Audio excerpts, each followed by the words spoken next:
It is by statute supposed to be the premier honors college in Florida. That's the mission. Clearly hasn't met that mission. Governor Ron DeSantis came to the Bay Area today to talk about some big changes coming to Sarasota's new college and all of Florida's public colleges and universities.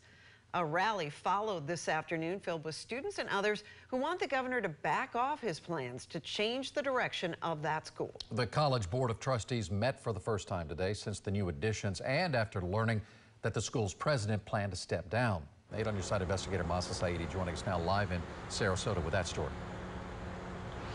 Keith, Stacy, good evening. This meeting was supposed to wrap up an hour ago, but it's just going on and on. Within the past 30 minutes, there have been fireworks inside that building. One of the governor's new conservative appointees, Chris Rufo, suggested abolishing a DEI program here at New College, and he's getting pushback from other board members. Also, within the past few minutes, we heard from the school's current president for the first time publicly acknowledging that if this plan moves forward, she is not going to be on the job much longer. Tonight, it seems that change for this tiny university is inevitable.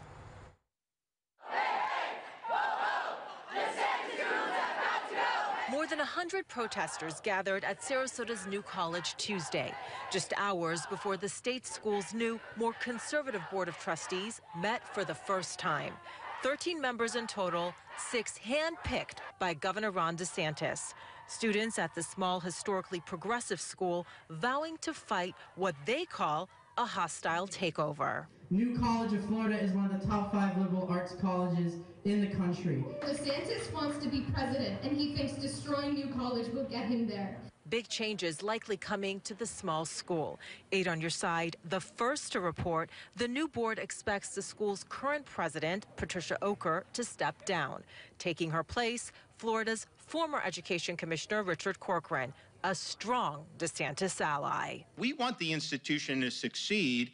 If we didn't, we would just say to starve it of funding. So meanwhile, a few miles off campus, Governor DeSantis announced more sweeping education reforms. He also said New College is the worst performing institution in the state's public system. This was a college that the legislature thought about just mothballing or folding it into UF or USF or something like that. It's not been able to have the enrollment that you would want, the test scores. The question: is New College underperforming?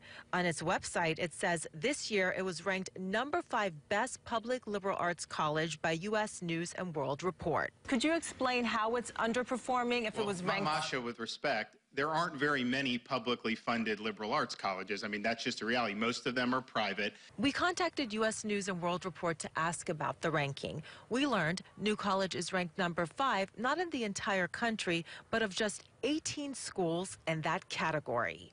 Forbes magazine did a ranking of all our publicly funded higher education institutions, state colleges and universities. They said New College was the worst return on investment of any other university that we're funding. How many times have you had $15 million going into the kitty so that you're going to be able to recruit faculty immediately? You're going to be able to make a really good difference. You're going to be able to offer scholarships for students who are high performing.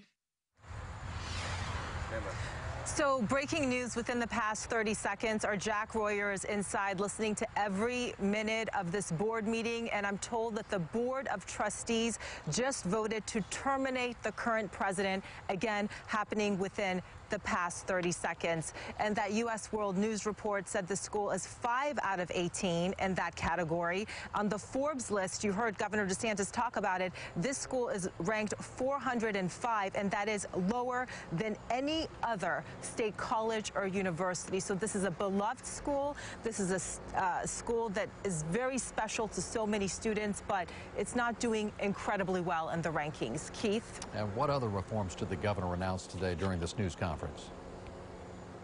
The governor said that he wants to ban all state funding for DEI programs, and he also wants to give board members and presidents of universities a lot more power to have control over tenured professors, and he's also going to enact new course requirements as well. I did reach out to UFF, that's the Union for Faculty Members for State Colleges and Universities. They sent me a very long statement. They essentially say that the governor is spreading lies and misinformation, and I'll have their full statement posted on our website shortly.